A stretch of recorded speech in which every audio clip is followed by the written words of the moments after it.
Hello and welcome to Profiles in Risk. This is your extremely ADHD, overly caffeinated host, Tony Cañas. And today I have with me Paul Richardson, founder and CEO at Tumbleweed. Paul, thank you for joining me today. How's it going? Good, Tony. Thank you for having me. It's exciting to be here. I feel like I've known you for probably longer than we actually have. I think the benefit of the top hat and the red jackets, you're memorable. So it's exciting to My be here and join you. my key skill set. I know enough about insurance to be dangerous. I'm an inch deep and a mile wide in the majority of insurance, but my key skill set is my deep passion for insurance and my ability to be memorable. So thank you. I'm glad that the brand works. So according to LinkedIn, you're in the most awesome Yep. 515 for Yep. life. Uh, my my phone is a 515, will forever be. I'm an Iowa State Iowa grad State. Nice. twice. Yep. Yep. Last year, amazing football year. We'll see this year. Yep. Basically, my girlfriend laughs when I say this, but I'm an Iowan at heart. My accent and my general look doesn't look like an Iowan, but I spent 10 wonderful years in Iowa. The only reason I don't live in Ames, the only reason I ever left Ames is because before the remote era, there was no work in Ames. And the only reason I ever left Des Moines is because insurance brought me to other places. And the only reason I don't live in Iowa today is because my girlfriend says that that's where my ex-girlfriends go to die. And Okay. Atlanta, Georgia, great weather, great cost of living for a large city, and an amazing airport. That would be the biggest thing today. Uh, yeah. The Des Moines Metropolitan Airport and Tire Center would make my life really, really, really hard with how much I fly. Uh, so Yeah. I hear you on that. so we're recording on April 10th. So right now, Des Moines could be beautiful spring, or you could be under like 6 inches of snow and like 2 degrees outside. So how is Des Moines looking today? Des Moines is actually pretty beautiful today. It's about 60 Fantastic. degrees. I think we had a brief flurry a couple days ago, Of which as course. someone kind of in reverse of you, right? I'm not originally from the Iowa market. I've been here for about a year and a half. Uh-huh. And I moved here for kind of the startup and the ecosystem and being a part of the insurance kind of space. But it's a beautiful day today and enjoying the weather, and it's not too cold and not too hot. So kind of one of those So perfect I had Midwest not days. I had not looked at that part of your LinkedIn yet. It looks like you are either from California, Southern California, or at least you spend a good amount of time in Southern California. Southern California to Des Moines, Iowa is an extremely rare move. And hearing you say that you moved because of the startup environment in Des Moines, Iowa makes me extremely happy. Congratulations, GIA. Congratulations, Broker Tech. Congratulations, Jobs Iowa or whatever that's called. Congratulations to Iowa for creating that. That's amazing. It The, is. It the weather is. sucks. The cost of living is fantastic. Cost of living, it can't be You beat, can't beat right? it. You It can't was beat the top cost of one or living. two in the Exactly. last year. I think that the only kind of addition that I'll throw out because they've been supportive of Tumbleweed and me as well is the Iowa economic development. You know, And there's great resources. that's yeah. In Yep, Ohio, yep, it's Jobs Ohio, yep, and there's an insurance one also. In Iowa, it's the Iowa Economic Development. So that's who I was trying to think of. yep.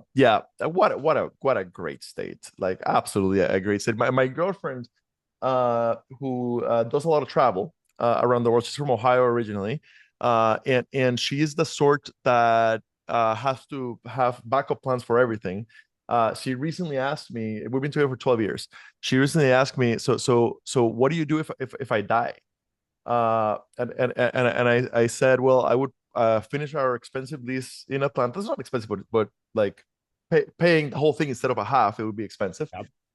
And then I might move to either Des Moines or Ames, get a cheap apartment, and then start rebuilding, right? Uh, and she was like, "Really, you would go back to Iowa?" And I'm like, "Other than the weather, it's a wonderful, wonderful place. And if I no longer if I'm paying all of rent instead of half of rent, it's a good place to like put myself back together." Uh, Paul, we always give the guests a chance to give the elevator pitch. What is Tumbleweed?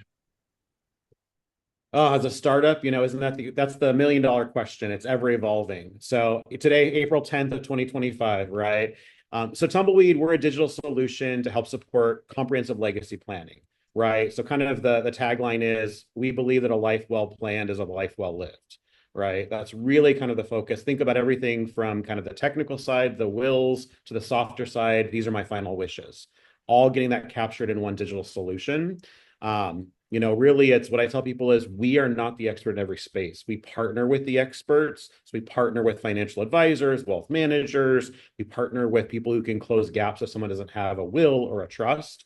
But we want to be the repository to help aggregate and consolidate all that information. In our beachhead market, we're really focused on supporting the sandwich generation. Folks like myself and potentially you, maybe a family of their own, and also have an aging person in their life that they're starting to provide some level of care for. It's really kind of becoming a huge challenge in the market. Silver Mm-hmm. tsunami, some folks call it. That's a little bit scary for some people, but it's estimated today 1 in 5 adults are caring for an aging person, and they're saying by 2030 it's going to be 1 in 2. And so that means that if 50% of us are going to be providing some level of care for someone in our circle. By Uh, when will it be 1 in 2? 2030. That's what they're estimating today. With the aging population, I actually spent over 20 years in healthcare. So that's where I spent the bulk of my career in Southern California to start. And what I will say is, in general, although we're living longer, we're not living healthier longer. And unfortunately, that means that there's a lot of implications that come with that, especially think about things like dementia and cognitive decline. And so that puts pressure on the next generation, right? Mm-hmm. How do we navigate this? How do we coordinate their care? And then also cost. And so a lot of this experience and Tumbleweed was born out of lived experience. So happy to dive into more, but that's kind of the Uh, pitch of it is today. Absolutely. Yeah, it totally makes sense to me. Very, very curious on how it works and the business model. But first, I want to say thank you. But like, this is a gigantic, like, no, like, often when I'm like, oh, that's a really cool idea. What I'm saying is, hey, this is really cool for the insurance world to finally get this cool tool. Very rarely am I saying, oh, wow, I'm so glad you're doing this beyond just my insurance nerdiness. I'm so glad you're doing this for society. And in this case, I truly do mean it. My expertise is millennials. I the sandwich generation is really the Gen Xers. But yes, this problem is very, very real, and it really hit home when you talked about living longer, but not exactly living better, right? And I come from a family of doctors. I'm the black sheep. They wouldn't say that. I say that jokingly, but basically, my mom was the first doctor in the family, and she told the rest of us to not follow in her path. She loves it, but she's like, it takes over your life. Don't do it. And I'm the only one that listened. So all of my cousins are doctors. Her younger sister's a doctor. All of my cousins. One of them is a dentist, and my little sister is the youngest, and she's in med school right now. So I'm the only one that didn't pursue that path. And yeah, like doctors and medical science in general is always looking to keep the fight going. In fact, Scrubs, is my favorite show from all time. I've seen it over and over and over and over. And Dr. Cox talks at one point, tells JD early in the first season, make no mistake, everything we do is just trying to get more overtime, right? And yes, we have succeeded in extending people's lives. I was incredibly lucky. My four grandparents, I hit 24 years old, and my four grandparents were still alive. They didn't like each other, but I have a picture with all four of them at 24 years old when I realized how extremely lucky I was.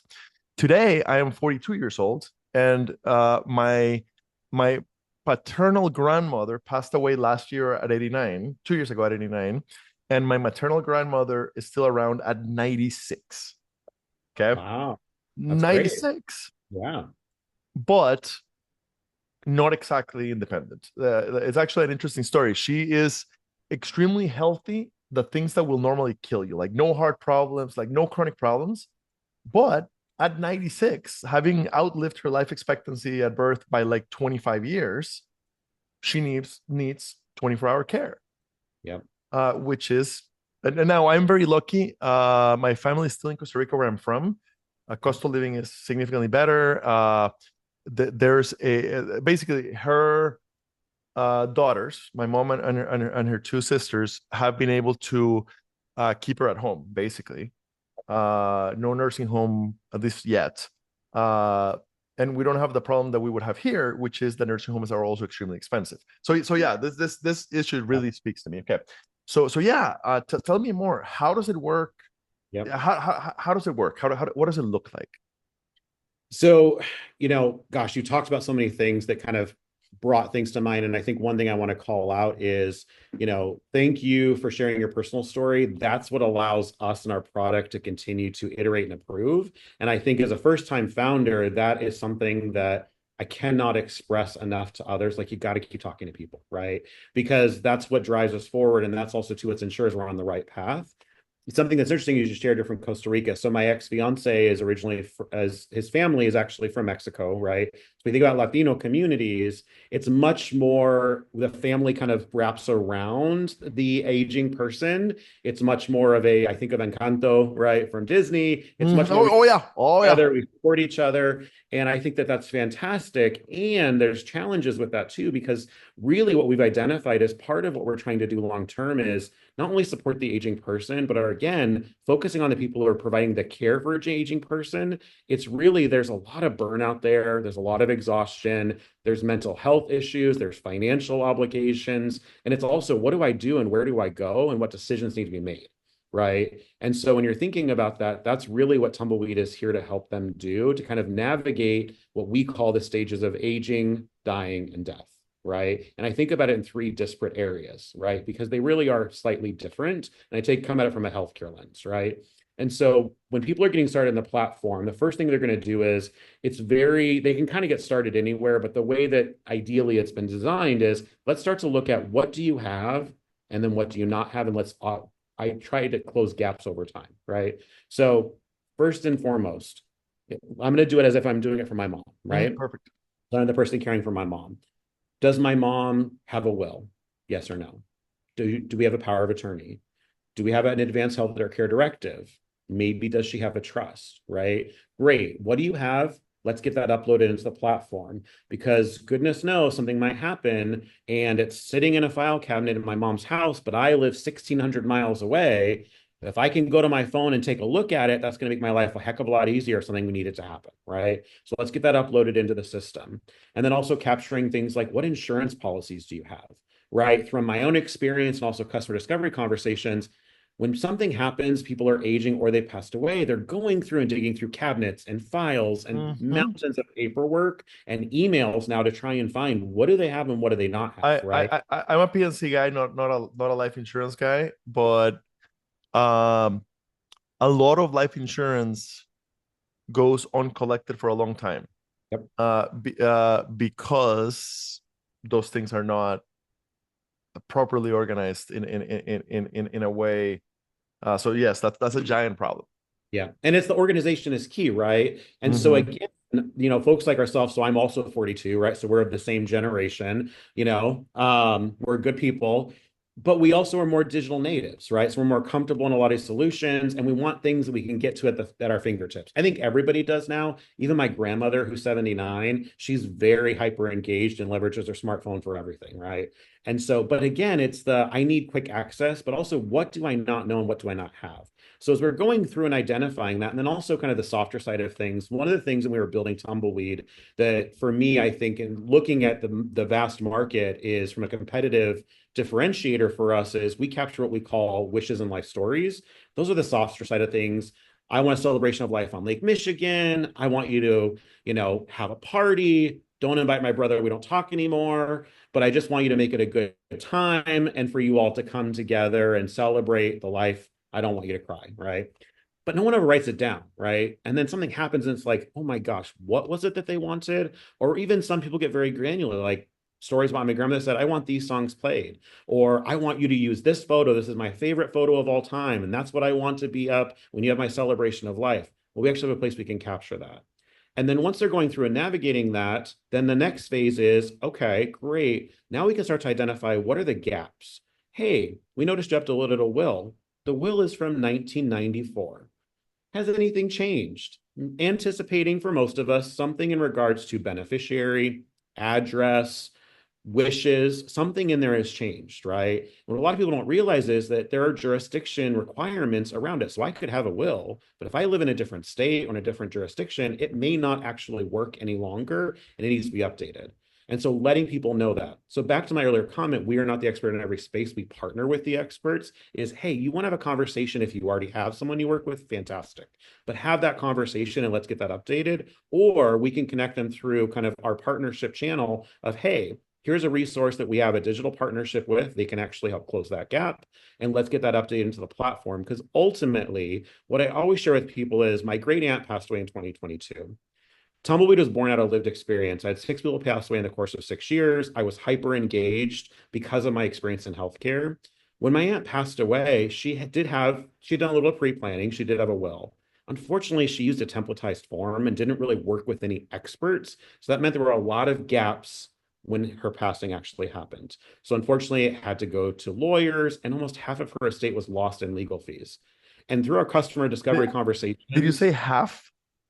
yes. And was there a fight or There's always dynamics. I'll okay? leave it at that. Well, half Uh, is still it's a lot, ridiculous, absolutely right? ridiculous. I mean, it's just a significant portion. And my aunt, my parents are very young. And so the great thing about having parents that are so young is your grandparents and aunts and uncles are more like secondary parents, right? So my aunt, I lived at her at different points. So I was very, close with my aunt before she passed away. And so to me, it was a bit of like an extended parent passing as well. So I wanted to be very helpful as much as I could after the situation. So we tried to mitigate as much as loss we could, but it took 600 hours of combined effort between my grandmother and myself. And all of that was because this was the first time for her and I dealing with that level of complexity. It's like, Of what course, do I need to do? Who do I need to talk to? How do you get these things organized? What's missing? Calling insurance companies. Oh, by the way, you see those deposits from Social Security that are coming in? Those aren't yours. Those are going to get reversed, right? And so you got to work with Social Security and say, okay, here's the death certificate. And how do you get those things reversed, right? So a lot of this is just, what do we do? This is a little bit with aging parents, this is a little bit akin to having a child of your own.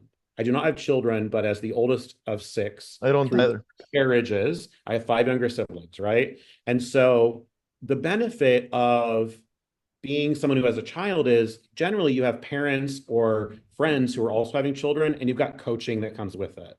In the aging and dying space, there's not as much coaching that you get with it, and people just feel lost and they feel alone.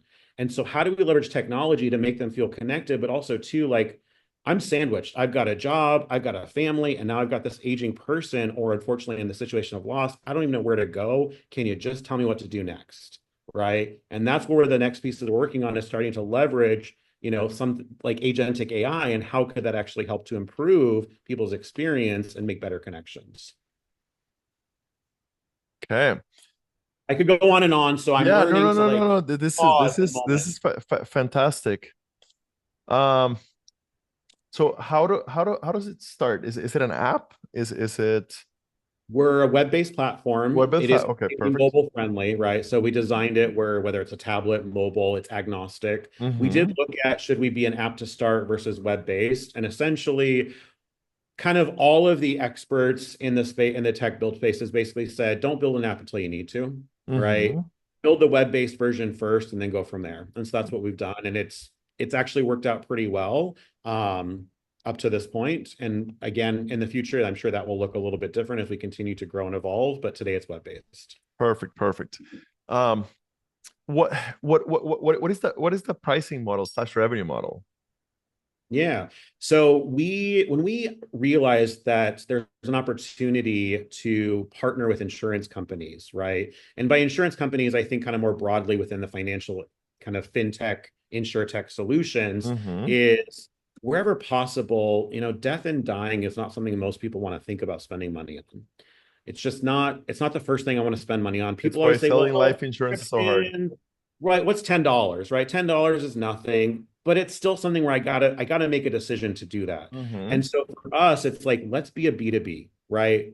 Let's focus on becoming a B2B solution where we can get the cost to a price point that is manageable, but it can be embedded somewhere further up the channel in their policy, right? Or somewhere in the carrier kind of experience, or even over time in the employer space, right?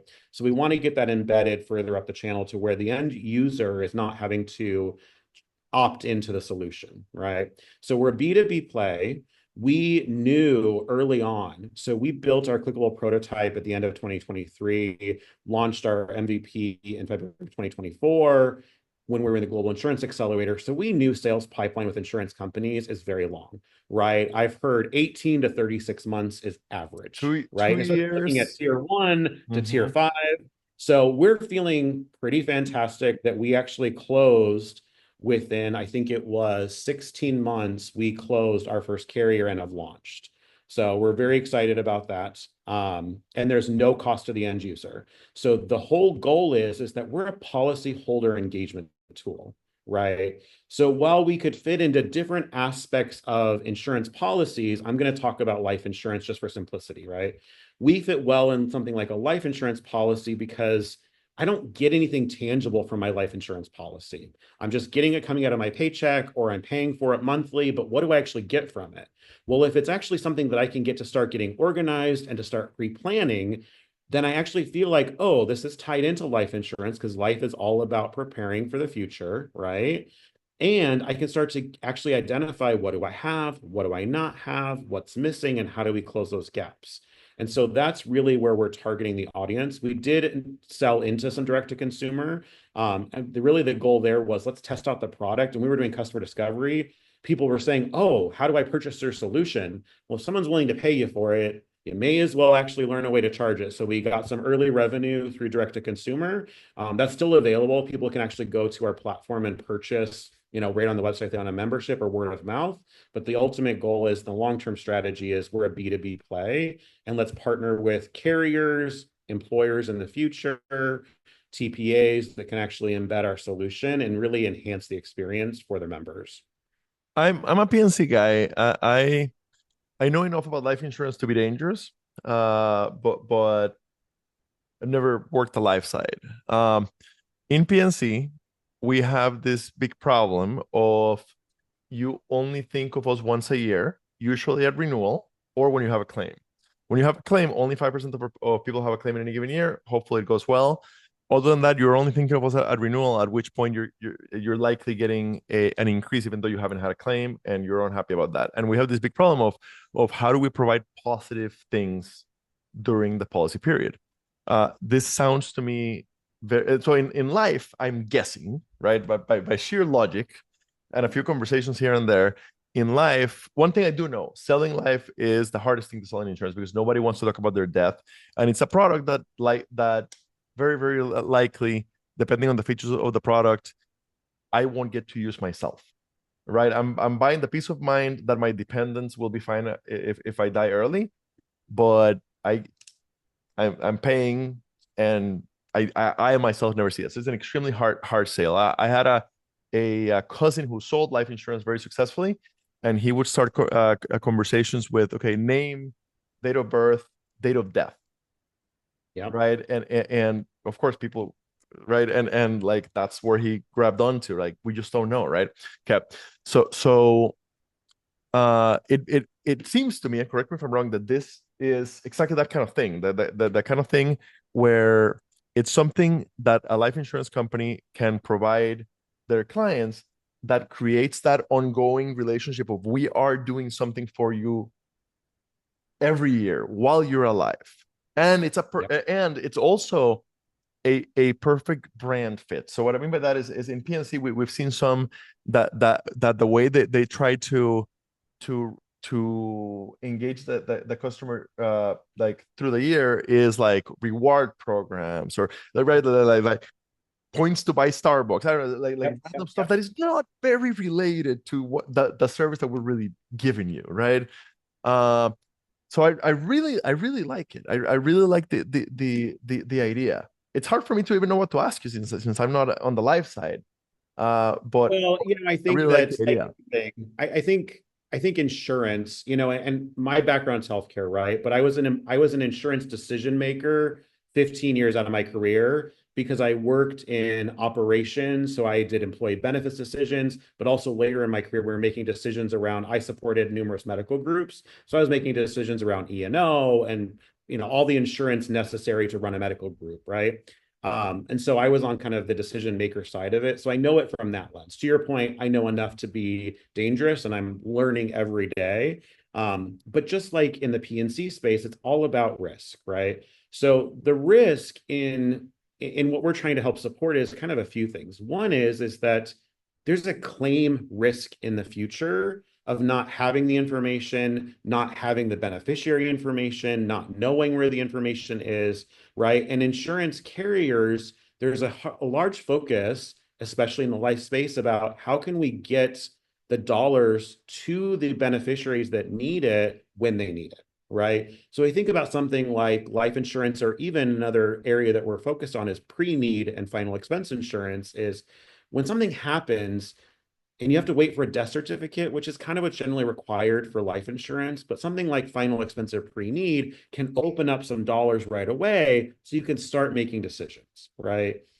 And they also could become the next generation of, you know, planner, for example. And so really it's about how can we start to improve the situation, but also start to enhance the experience. And so one of the things I tell people is when we were first building, we looked at focusing on solely in the post-loss navigation space. And we built our initial prototype in that. That's where we're thinking we're heading, took that out and talked to customers.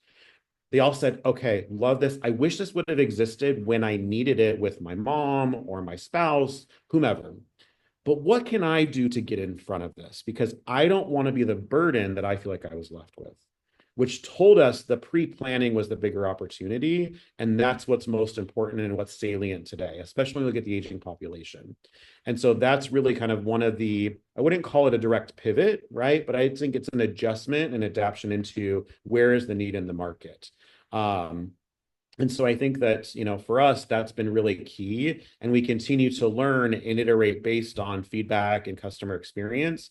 And what I tell people is Tumbleweed is not a one and done, right? If our solution was just you go in, you check every box, you fill out every piece of information, then we become another challenge like P&C, for example, where it's every year I go through, I get my renewal rates. It costs me more money. They ask me some new questions. What's my driving history like? What are the good things I'm doing? What are the bad things I'm doing? Right. And so then it becomes something where it's undesirable. But what we're trying to do is I want people to feel like they get something just for being a part of whatever carrier partner we're with. Right. I want them to feel like that the care extends beyond the policy itself, and it can start them get them connected. The other benefit of us designing our solution to support the sandwich generation is the policyholder or the beneficiary or the caregiver can start to organize for the person, right? So with Wellaby, for example, and that relationship, Wellaby is offers senior supplemental insurance, right? But the way that we've designed it is that the senior is the one who qualifies for it, but they can actually give the account access to their child. And so the benefit there is the goal is for every carrier is to build the next generation of member, right? And so in that situation, we can help to build a relationship so that when someone is aging, I'm aging myself, I can think in the future about, oh, I got this great experience with my mom for free that I got to utilize as she was aging. Now I'm going to think of them when I go to make a decision for myself. So those are some of the pieces that Um, we're working with our partnership on. is it, is it white labeled? Or so for example, let's say that I buy insurance through, I have no idea who you have partnerships with, but I buy life from Prudential or from Principal or whoever. Um, will my Tumbleweed say Tumbleweed or will it say Prudential? Depends on the carrier. It depends on the So partnership. you can white You label it. Yeah, when we were building the solution, so we went from clickable prototype to MVP to fully developed front and back end. So when we were developing the fully developed version, which went live in October of last year, one of the things that I wanted us to prepare for better or for worse, right, is the future. I said, when we're building this, let's build it so it can be white labeled, it can be a Tumbleweed, or it can be somewhere in between, co-branded, right? And that'll impact the cost of the solution to our partner, right? Because if it's completely white labeled, we lose some of the brand recognition. And so that might change a little bit in the pricing model, because obviously, if you're removing all of our ability to showcase it to the world, then that can impact the pricing. But we've designed it in a way that it's completely white label, or it can be the complete Tumbleweed version. It just depends on the relationship. Perfect, perfect. It feels almost, this is such a deep conversation that it feels almost silly. I should have asked this at the beginning. Uh, where did the name come from? Why Tumbleweed? So I shared earlier, I had six people pass away in the course of 6 years. Two of those people were my grandparents. I took a road trip, and interestingly enough, ending up in Iowa, my grandparents are from northeastern Iowa. So Tumbleweed was born on that road trip in 2022 when I came through Iowa and reflected on that experience. So that was the early ideation of Tumbleweed. Fast forward about 6 months, I was a solo founder at the time, and I do most of my thinking on the road. I was driving from California to Arizona to visit family. And at that time, I was thinking about business naming, right? I had a list of probably 35 names at that point. You know, I can't remember what all of them are, but Legacy, My Life, right? Things that probably already existed, but that wasn't the idea at that point. I was just jotting them down in my notes in my iPhone.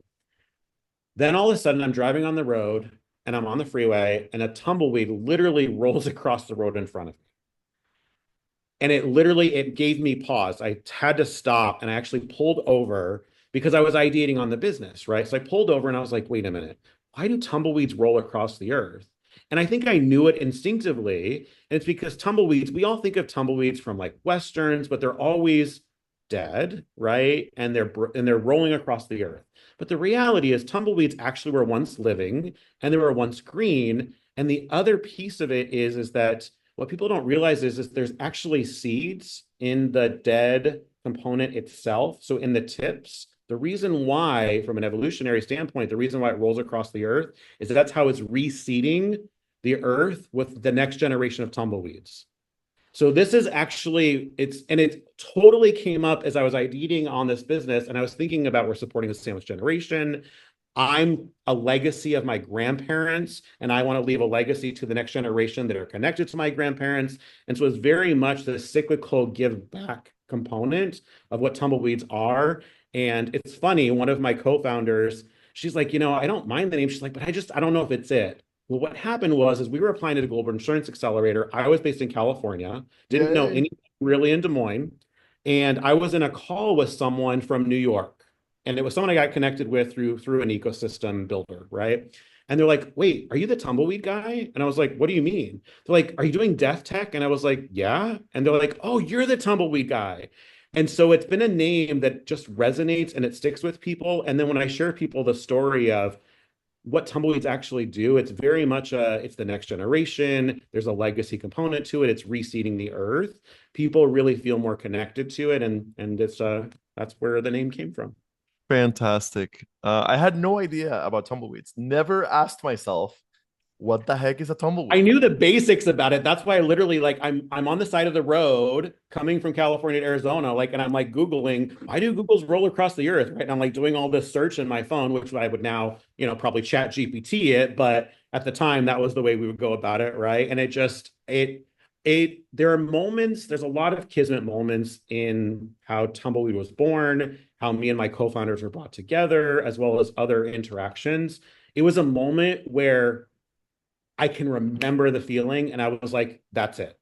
I had zero inclination about it needs to be a different name. As soon as I looked it up and I read it, and I was like, no, this is it.